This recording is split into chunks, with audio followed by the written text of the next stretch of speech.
Welcome to Area DMG. Very good. You can start. You want to start?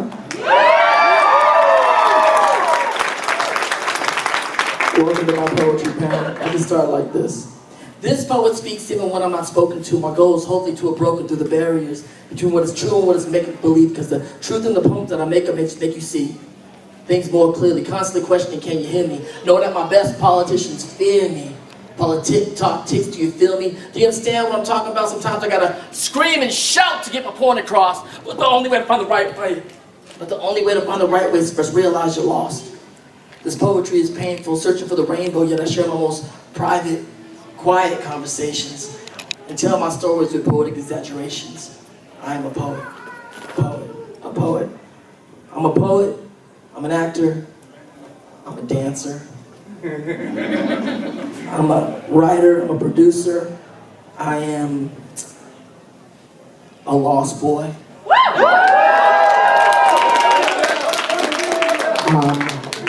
The Mac Daddy Dragon of the NYC. And I'm the misunderstood prince of the Fire Nation. What's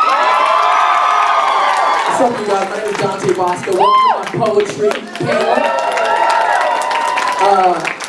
We call this Dante's Poetry Lounge. I know a lot of you guys are like, why does this actor have a poetry panel?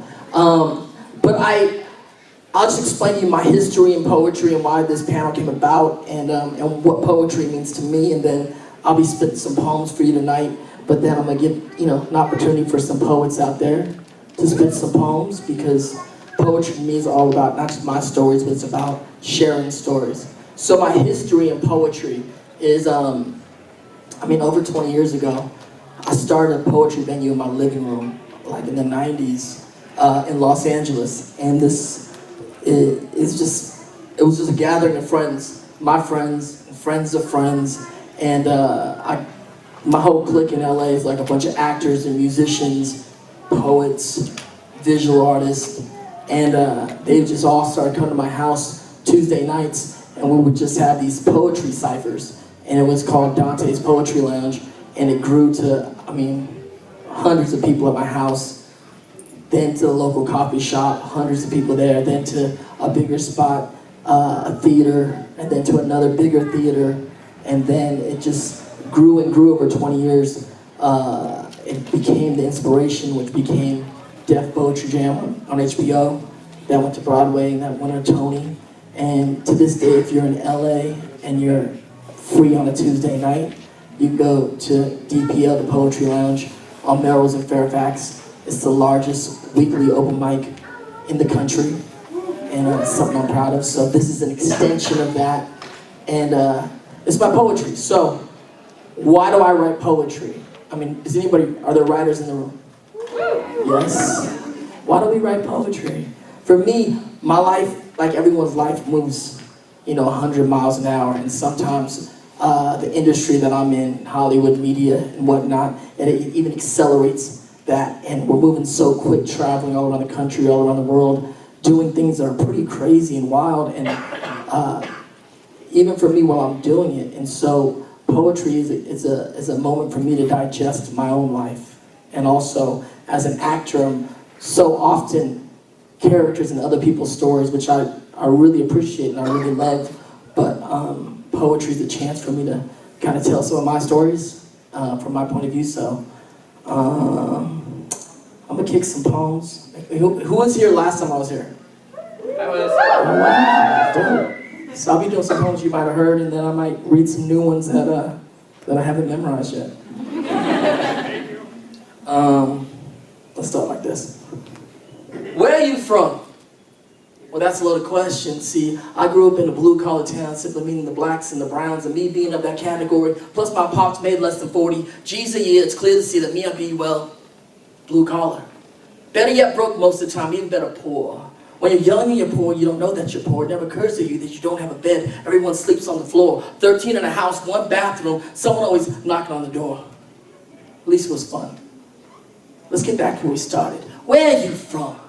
See, where I'm from, there are cops and there are gangsters, also known as gangbangers. But unlike the movies, it's just like unlike movies, not so black and white. There are areas of gray, and that is to say, it's hard to distinguish the difference between being pulled over by a cop and being hit up by a gangster. Both evoke a bit of pain in the pit of your stomach. I think it's anger masked by shame. Maybe get ahead of myself. Let me explain. Followed by a cop. Follows 6 blocks. Pulled over by the cop, he looks at you as if you are marked. Where are you from? He does not wait for you to reply. Instead, he accuses you as you deny you're from the east side. No, sir, bow your head, don't look him in the eyes. It's embarrassing. Getting pulled out the car, sitting on the curb, watch the cars drive by. But being where I'm from, that's just another part of my life.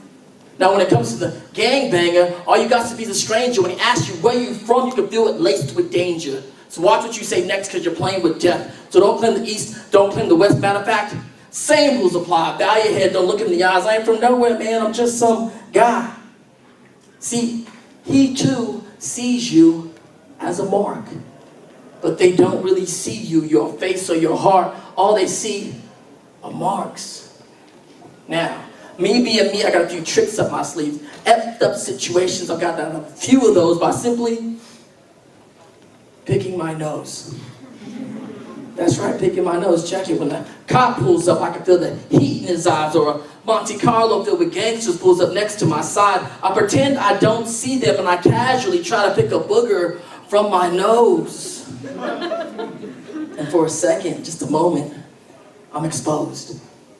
To be a man, not a mark, a human being just like you. Don't lie, you got boogers too. And the cops, he just continues to roll down the street. And the gangsters, where they just laugh and then they just leave. Sometimes when you see a little bit of yourself in someone else, it can set you free. And the funny thing is, I'm probably from where they're from. The other side of town, and I'm just trying to get home.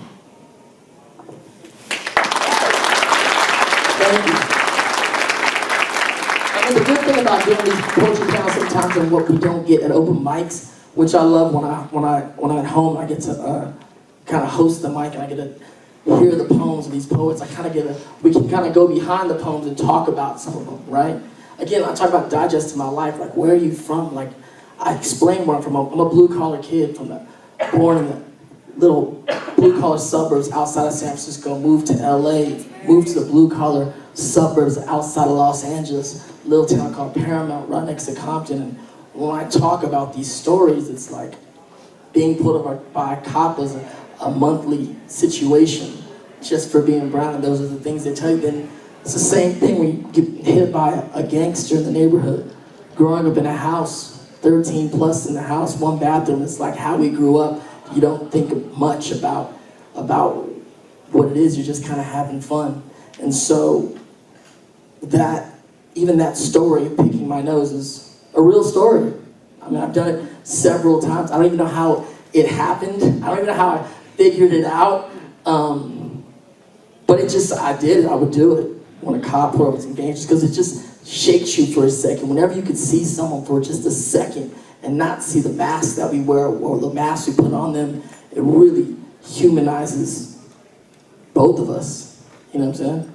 So, yeah, that's where you're from. And actually, I got inspired by that, by my god sister's husband is a cop, you know, and he's a sheriff, and a lot of you guys like me might have had a wayward youth, and so we had our problems with cops, but then we realized that cops and gangsters, the world's not as black and white as we think it is, even though we're living in a time where everyone's saying everything is black and white, we're all living in different aspects of gray.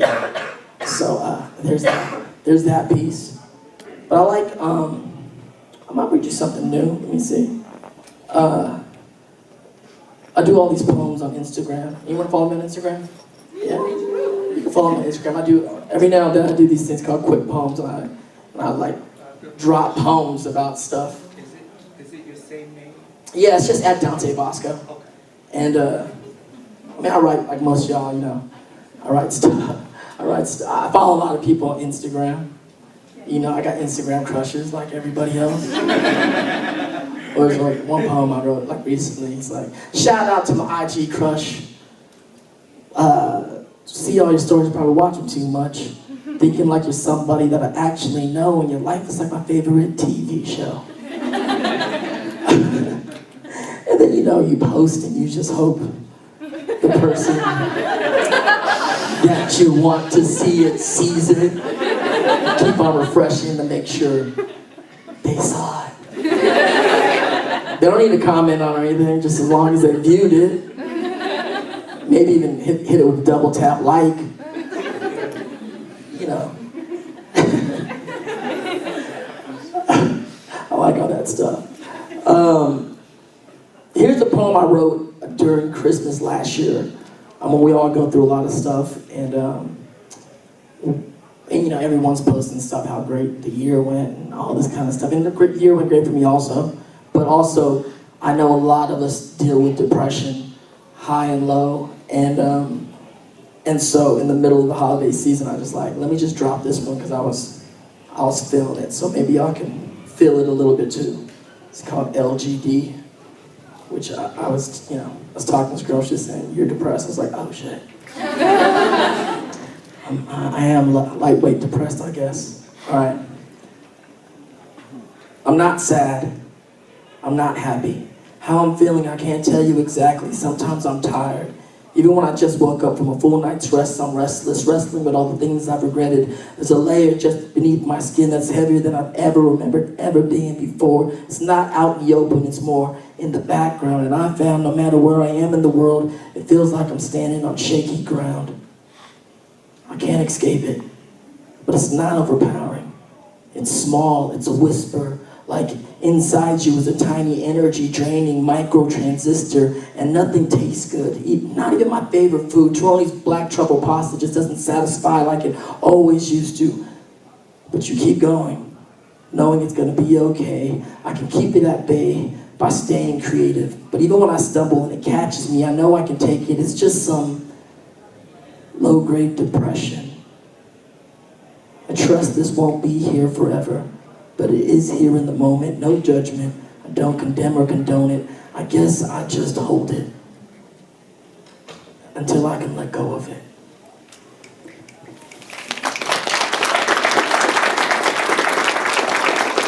Thank you. Who has a poem? The first hand I saw was right here with the white mohawk. Come on. There's this thing about poetry. It's about sharing stories. You ready? You write your poem and everything? I did. What's your name? I'm Kaylee. What is it? Kaylee. Kaylee. How are you doing? I'm doing well. How are you? Who you cosplaying? Shiro from Voltron. Oh, very cool. The new Voltron? Yeah. I know, I was up for the new Voltron. I'm kind of sad that I didn't get it because I love the old Voltron. But a lot of my boys are on it. Jeremy shot us in the show. Shout out to the Voltron crew. I'm not going to be sour just because I didn't get that role. I heard there's a Zuko in outer space in the show anyway. Something like that. So Kaylee, ladies and gentlemen, give it one time for Kaylee.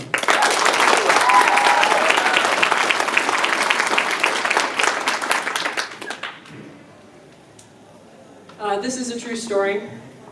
It's called How Can I Imagine a Frog-Shaped Absence in the Absence of a Frog? I seem to remember that you didn't even have a name yet when I awoke in that room with walls painted gray by my own request, in a bed I can no longer fit into my memory. Sunlight sweeping in through that window onto that desk that still wheels itself into my dreams until I wonder if any of this was real. It was supposed to be fun. Just a little glimpse into growth, into life, to watch a tadpole weave its way through the water until it metamorphosed into a frog. I don't think I thought about death then. Maybe I knew you would die someday, leapfrogging into a vague atheist notion of heaven to lap up flies beneath a comforting blue sky endlessness with your friends.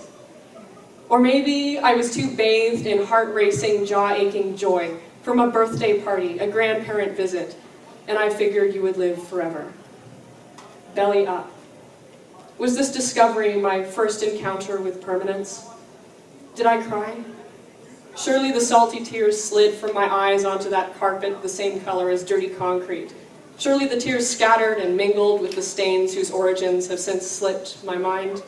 Surely I cried when I found you immortalized a child, destined to never see the world through grown-up eyes, sinking with no lids yet to blink away the blur of drowned potential. I can't remember. I don't know what happened to you. My mother probably sent you to watery eternity down the plumbing pipes when I was looking away. Did we bury you in the yard? Reimagining heaven with a deep crystalline pond must have been too easy.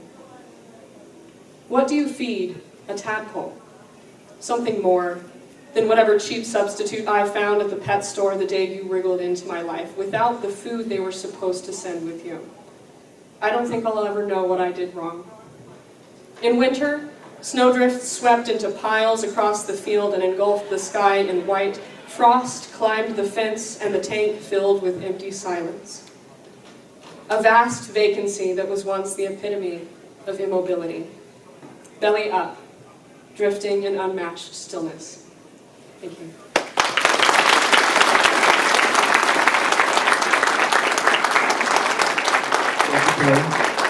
Wow. We're getting heavy in here. How's heavy? It's real heavy up in here. That's beautiful. Wow. I'm always fascinated when I hear other people's stories because it's like, you know, if you just take time to listen and just like close your eyes, it's like I'm there. You know what I'm saying? I'm there with you. And that's beautiful. So, I mean, we could lighten some things up for a second. We could lighten it up a little bit. We'll do, I mean, you want to hear some Avatar poems? Avatar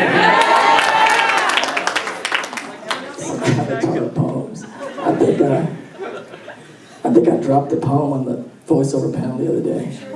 I did one about honor. So okay, I'll do all these little quick poems before I bring up the next poet. So yeah, I write poems about some of the characters I play because I'm crazy. I don't know. It's just Avatar. It's just so there's so many layers to it, and we all connect with it in different ways, and so it just lives on in some of my poems. Why not?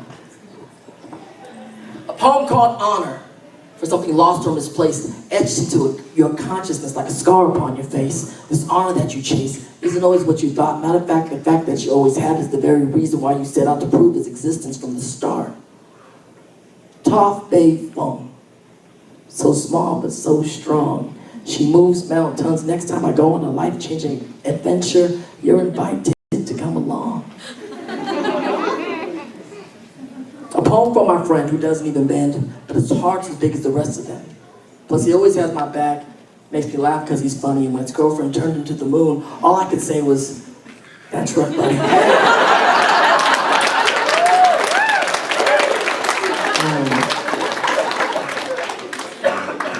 What do you want for the girl? The girl?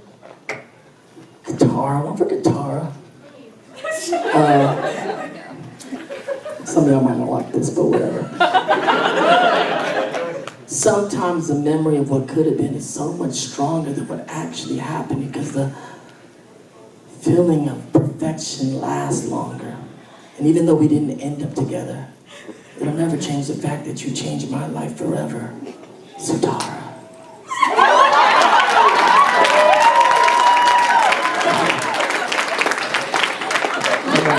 All the Vegas viewers are like, Mako shit was like, what?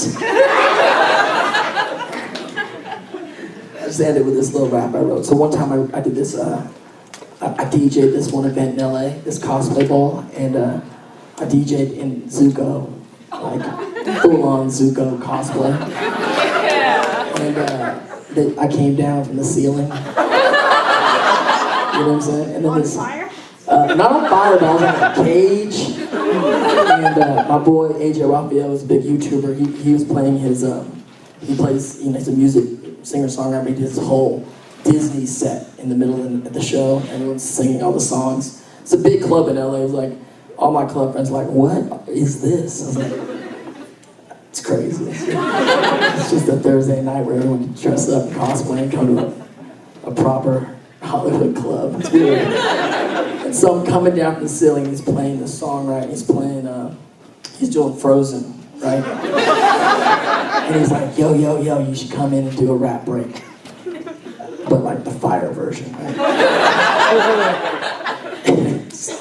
And so this is what I did. So imagine me coming down from the ceiling in a golden cage, full on Zuko, everything, scar, everything. And then I hit the stage and I come down and it's like the break of Frozen.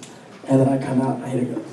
What would you do if the world what would you do if the world was against you? I mean, your sister's a freak, your father's a beast, and he scarred you for life. And what about your mother? She ain't part of your life. And I know if it wasn't for my Uncle Iroh, I'd probably succumb to the darkness. That's when I met the gang. That's top, sucking, aim. Guitar's where the heart is. She taught me how to heal this pain beneath my armor.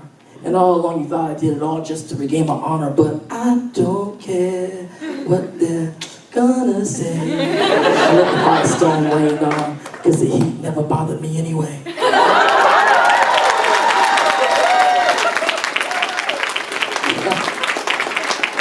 Poets, who has a poem? Right here. Oh, a second, right here. I saw this hand with the gauntlet on. To the stage. Look at this Peter Pan looking. What's up, man? What's your name? My name's Atlas. It's a pleasure. It's what? Atlas, like a roadmap. Atlas. Atlas? Atlas. Atlas. Ladies and gentlemen, give it one time for Atlas.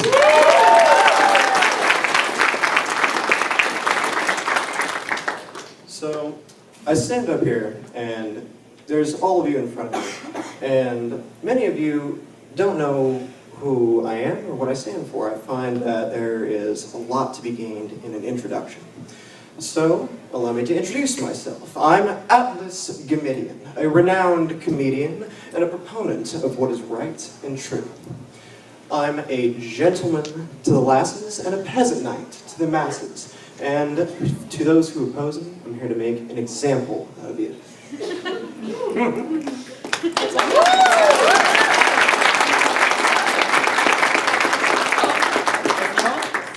Awesome, man. Give it one more time for Atlas. That was a great poem, but I thought you were going to another poem. I thought that was the introduction. And then I thought it was like a Jay-Z song, because you're like, allow me to introduce myself. My name is Atlas.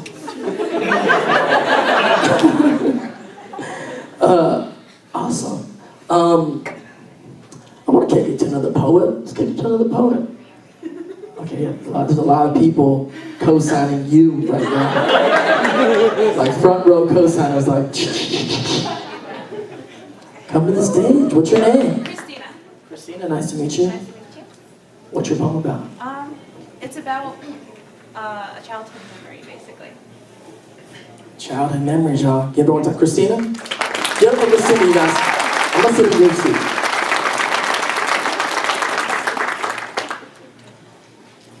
It's called To My Once Best Friend. At a crabapple tree, I wait perched in slender branches, hidden from the world for a moment's breath. I watch our ghosts beneath the tree climb and hang and pick fruit that now rots sickly sweet on the ground. The world is a whisper where you've all but forgotten this place. If I lean forward, I will fall. I'll have to look to see the house where you lived. Your father's white truck still sits along the cracking street. The sky picks me up and drops me in the highest branches. The crabapple tree boxes me in, and I watch us tapping monopoly pieces along the scratched and carved branches. My feet touch the dirt where long ago the grass faded away. You and I faded. Beneath the bare roots of the crabapple tree, where our childhood bones are buried, between your house and mine, the wasps hum, apple to apple. The memories are ants that bite at my skin in the summer heat. You branded my heart. I scratch the dirt where I find a necklace. The half heart inscribed best. Let me forget.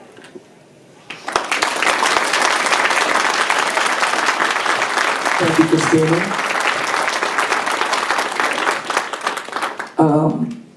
Who doesn't write poetry but wants to write poetry? Kind of. So people are like, yeah.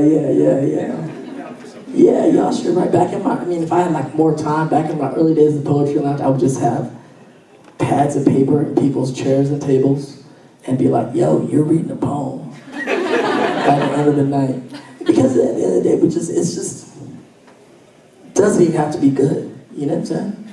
It's just you gotta get up and like, talk about life. I don't know, when I write stuff, it's like, I don't even know what I'm talking about sometimes. Like I'm just gonna do a piece right now that I'm like kind of still working out. I posted some of it on Instagram because it was about a girl, you know. But then it just goes. Just so let y'all know, just keep writing because it doesn't always have to make sense. You just kind of roll with it, you know what I'm saying? So there's a thing I'm working on. It's just like, we're still working on this. I think of this girl and I text her, how's life? I wonder if you're on a low or a high. I hope you're surrounded by things that you like. Haven't talked in a while. Know that I smile whenever you cross my mind.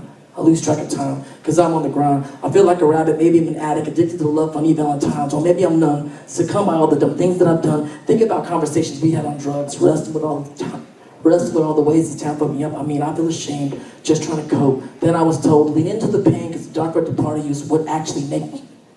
Hold on a second, let me say that again.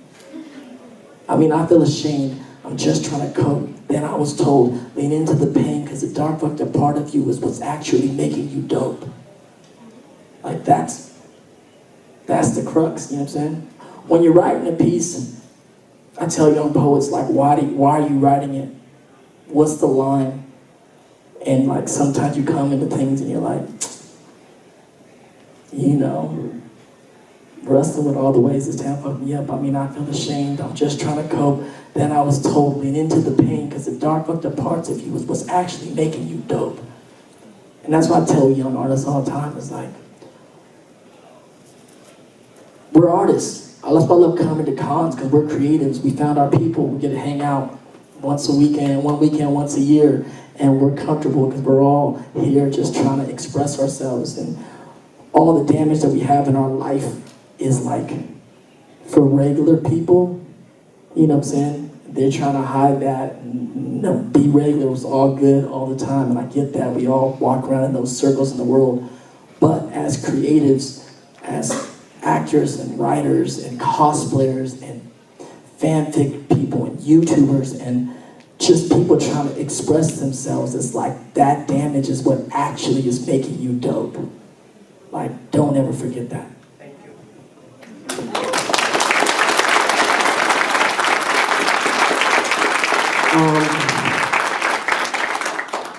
Poets. All right, it's right here, the band with the black headband. Come on. What's your name? Malachi. Malachi? Yeah, Strong name, Malachi. I think so. What's up? What's your poem about? My girlfriend. I like poems about ex-girlfriends. Just write those poems all day. This phone is full of poems to ex-girlfriends. Yo, one time for Malachi and the poem to the ex-girlfriend.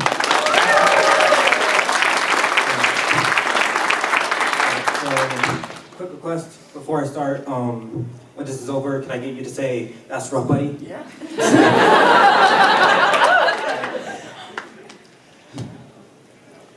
Passion, pain, desire pulling me like an ebb and flow.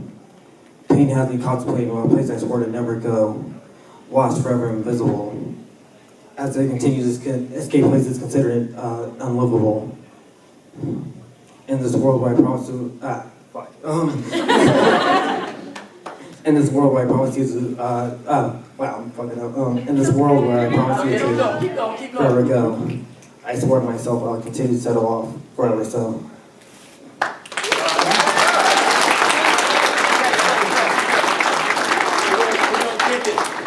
Quick poem. I mean, I get excited too. You know what I'm saying? I go fast. Let's hear it again. I want to hear it one more time. Take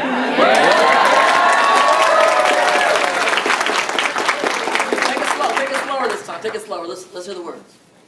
Passion, pain, desire pull on me like an ebb and flow. Pain has me contemplating a place I swore to never go. Lost forever, invisible. As I continue to escape places I swore to never go. In this world, It's okay. Now go, bro. Just roll with it. Roll with it. what is it? Roll with it. Come on, Malachi. Let's In this world where I promise to. go. You're doing great. I'm lost, yo. That's okay.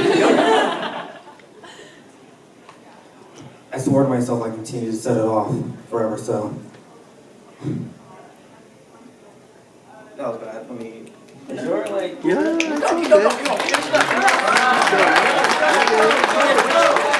I'm already with you, Malachi. Let me see. This word here is contemplating, but. It's okay. Passion, pain, desire. Pull on my. No. Pull on me. Yeah. Passion, pain, desire. Pull on me like an ebb and flow. Pain has me contemplating about a place I swore I'd never go. Lost for forever invisible. As I continue to escape places considered unbelievable, unlivable, in this world where I promise you to never go. I swore to myself I'll continue to set it off forever. So, give it up and all.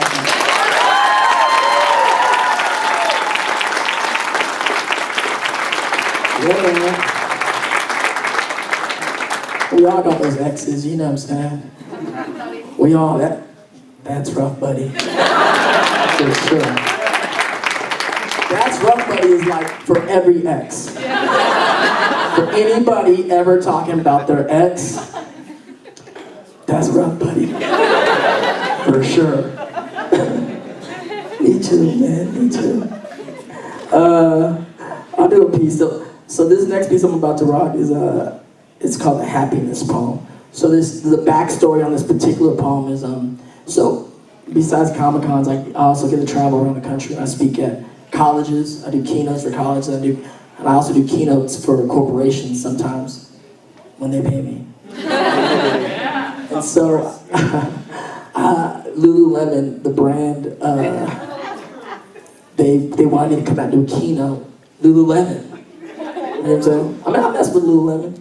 Like that I could have their men's line come out. And I didn't know they did men's clothes at the time, but. And so they were like, we want you to do a keynote. I'm like, okay.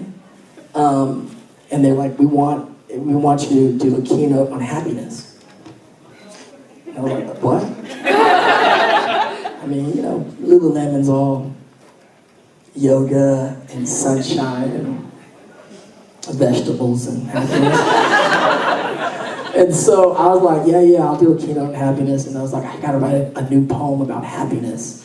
And so I started researching happiness. You know, when you gotta write about something like happiness, you're like, going all out. Man, happiness. But I wrote this.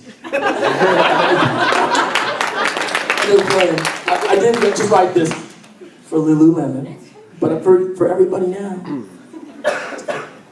We can talk about this later on, but tell me if you like this. Happiness. The happiness poem.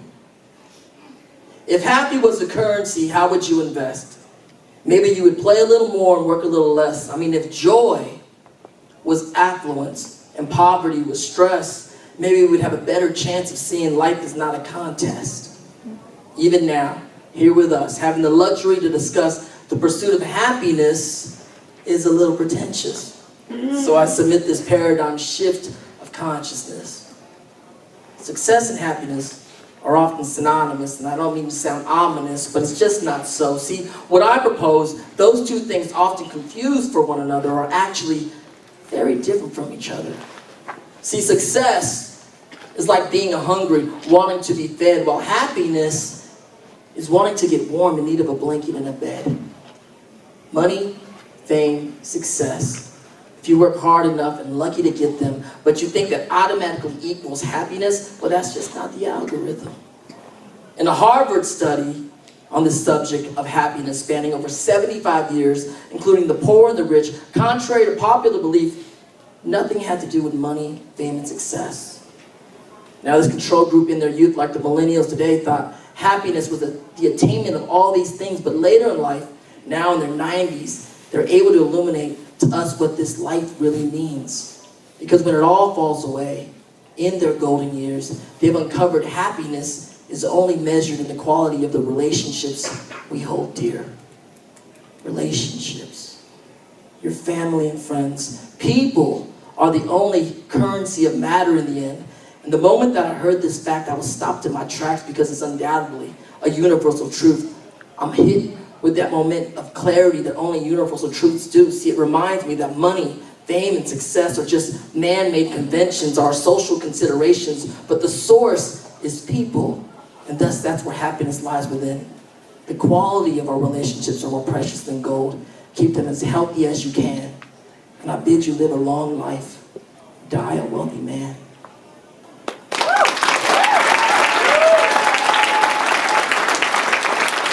Yeah. Relationships, people. That's it. I mean, I did do some, I found that research. I was like, I can finish this poem. I believe in that. I mean, that's why, one reason I love this particular con is just the whole atmosphere, the family atmosphere. Maybe it's just cool people in Denver hanging out, But it's definitely people relationships is a currency. So, poets. Wait, all the way in the back. I'm gonna go to the back of the room, the back. You with the blonde hair? Yeah, come to the front. Come to the front. You ready? You're not ready? Are you ready? You coming? I'm coming, sir. I feel like I've been waiting for this moment my whole life. Here we are. Here we are.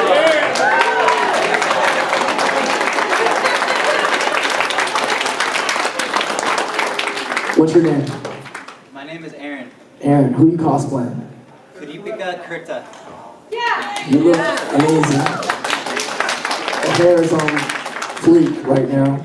Super fleek. Thank you. So, Aaron, Yes, sir. give it one time for Aaron, y'all.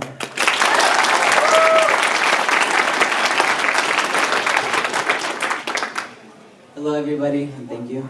I'm from Santa Clarita, California, but I was raised by an alcoholic, abusive father in Pacoima, in the San Fernando Valley, located somewhere in northern Los Angeles, not too far from Rufio. Rufio. Rufio. Rufio. Rufio. Rufio. So the gentleman, Dante, he didn't even ask me what was my poem about. It's about you. It's about you. It's about you. How my whole life I felt like I was on Broadway. Like everything was a musical. Like every Disney movie, from Toy Story to The Hunchback of Notre Dame to everything, Cinderella, it inspired me. I'm a boy. I love everything. I love everyone. I feel everything. I feel things, and I don't want to be alone. I moved out here from Los Angeles, California, not even 1 year ago, and I'm here by myself all alone, and this is my third convention that I've been in Denver this year, Colorado Anime Fest, Pop Culture Con, NDK. We're here today. Thank you. I believe in a better day. I believe in hope, inspiration, smiles, everything that you could possibly want in a dream coming true from you, my heart to you. Rufio inspired me when I was a little boy. You can be a fucking dick. You can be an ass. You can be something really, but you can redeem yourself. You can get better. Not only that, my heart takes me to a place where, it was 2013, and it was right around this time where my favorite beloved actor passed away, and it blew my mind. It hurt me, it broke me. And I don't know when it started, but nobody believed in me, nobody listened to me in my family, nobody wanted to put me in acting, singing, and ballet. They put me in sports, High School Musical. This is me. And here I am today. What inspired me to be here today, little did I know prior to being here, the last couple of weeks, was I got inspired to start doing spoken word poetry because my first poetry lounge was the Poetry Lounge. Little did I know, what is duh? Duh's slang. Duh's dope. Duh. Why not duh? Dante. Duh. Duh. Dante, duh. So thank you, Dante. Thank you for everything. Thank you for this moment. Thank you for inspiration. Thank you for hope. Because you passed it on from me, I passed it on to them. And this is for everybody. And I hope you all have better days, good days. I hope this is a beautiful night. and I hope you all just carry hope. Take care. Good night.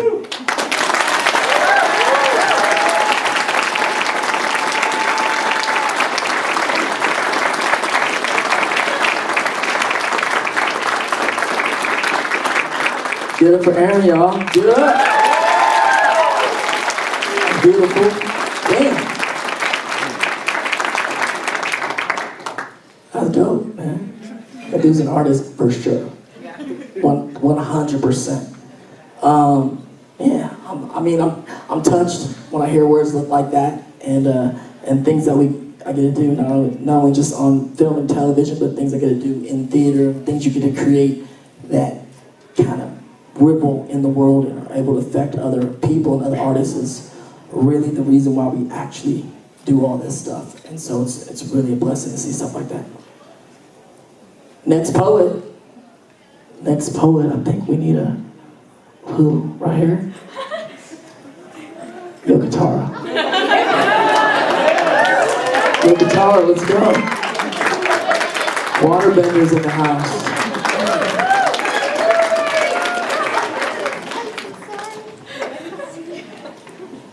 What's your name? Sadie's. Was it? Sadie's. Sadie's? Yes. Nice to meet you. Sorry. Guitar with a wrong by fanny pack. accident. Fire-bending color fanny pack. Get it one time for Sadie, you guys.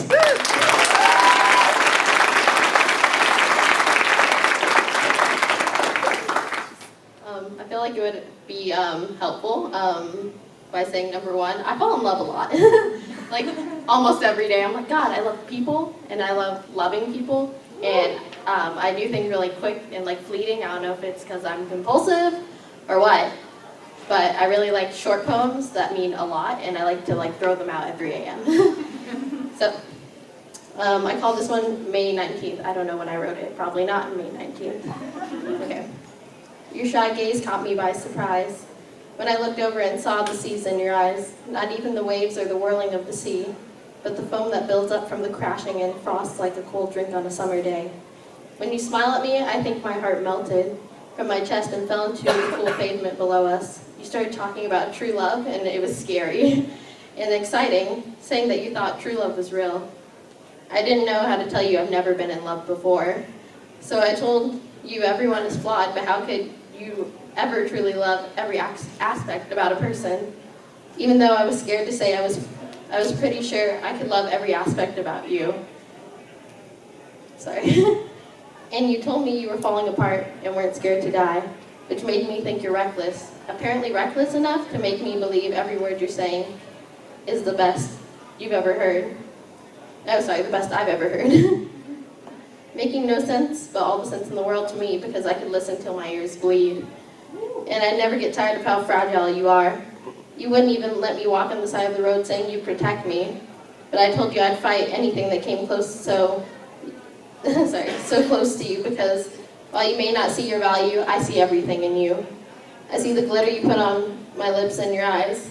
I see the beauty in the daisies you hold in your hands, and I see my summer in you.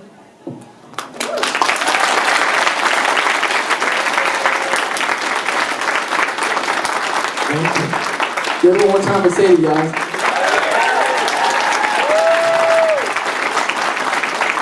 I see my summer in you.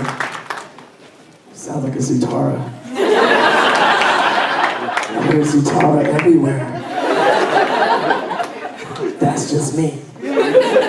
We're almost there with the sign, so I think we got time for like one more poet, and then I'll end the joint. So, damn, I hate choosing because I feel like I'm a jerk because there's so many people raising their hands. Let's go with you right here. Yeah, you. Oh, yeah, you, yeah, I'm sorry. Yeah, you, yeah. What's your name? What is it? What is it? Dante? I was like in the mirror, like, what? I thought I was in the Matrix for a second. Your name's Dante? How's the name treating you? People say I don't fit it. No, you're good. You're good. What's your poem about, Dante? It's haiku. Dante's haiku. I can't wait. Give it one time for Dante, you guys.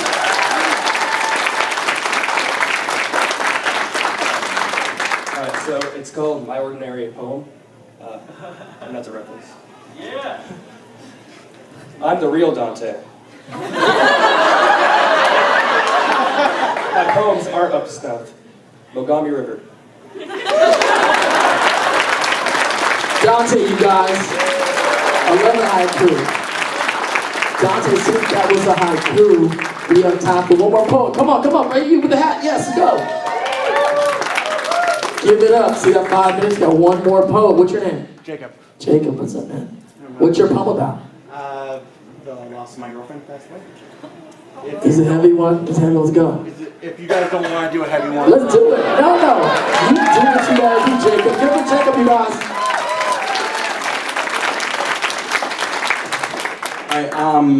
This is about the loss of my girlfriend who passed away, so if I break down, I am sorry. Don't be sorry. Thank you. I stood alone, broken-hearted in the corner of the church, holding flowers, but not the tears. This was the long goodbye. I thought about the life she lived, and how hard it's been,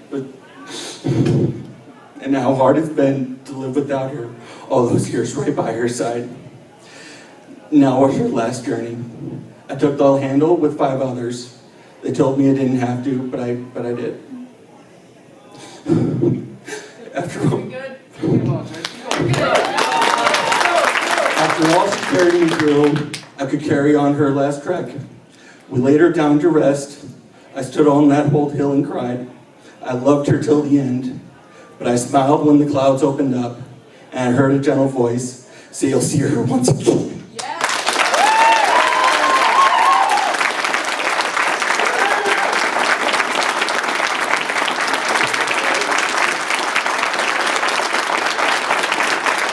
Give it to Jacob, you guys. Give it to Jacob. Woo. Man, that was beautiful, Jacob. Goes in the beginning of the first poem I did. It says, poetry is painful, looking for the rainbow. I mean, it's pain, it's part of it, but getting it out is part of the cathartic part of it. We all, I think, I can speak for all of us, we all appreciate. Thank you. So I'll just close tonight's panel with this poem, and just thank you guys so much for coming out. I hope you guys enjoyed it as much as I enjoyed coming here and kind of sharing everyone's stories with each other. But all these words, man, they're powerful. And so keep writing, all the writers, keep writing. The people that have them written that want to write a poem, you know? Post it online, tag me, I'll check it out. Sometimes we say things that just aren't true. Like, I can never do that, and I die without you. I never move back to the suburbs. I can never date a brown guy. If I ate sushi, I would just die. I'd never be caught dead in anything but a Mercedes Benz. I could never love a girl if I hate all her friends. But now, like, growing up a little bit, I can admit it's a bunch of bullshit. See, I didn't talk to my parents for 7 years of my life. 2 people I love most, and nobody died. We just didn't talk. Forgot about the love, held on to the grudge, and I'm not gonna lie, there was a lot of melancholy nights, but a lot of days too filled with smiles on faces. Me and my family will always regard those days as the dark ages, and what I'm trying to say is the boundaries we have are the boundaries we made, and we constantly reinforce them by the negative things that we say. And for everything that you say, I can give you the example of the exact opposite being true. We limit ourselves to our point of view. You argue. Who cares if you're right? Does it even matter if you're living a miserable life? This life is filled with infinite possibilities. And I'm not just up here talking down at you, waxing philosophy, because I might move back to the suburbs. That could be cool. Don't laugh. You might move there too. I'm just saying, don't know so much. Leave room to be surprised. And every now and then, if you're not like, I think I'm in over my head, the chances are you ain't really living life. Thank you, guys. Everyone sit down.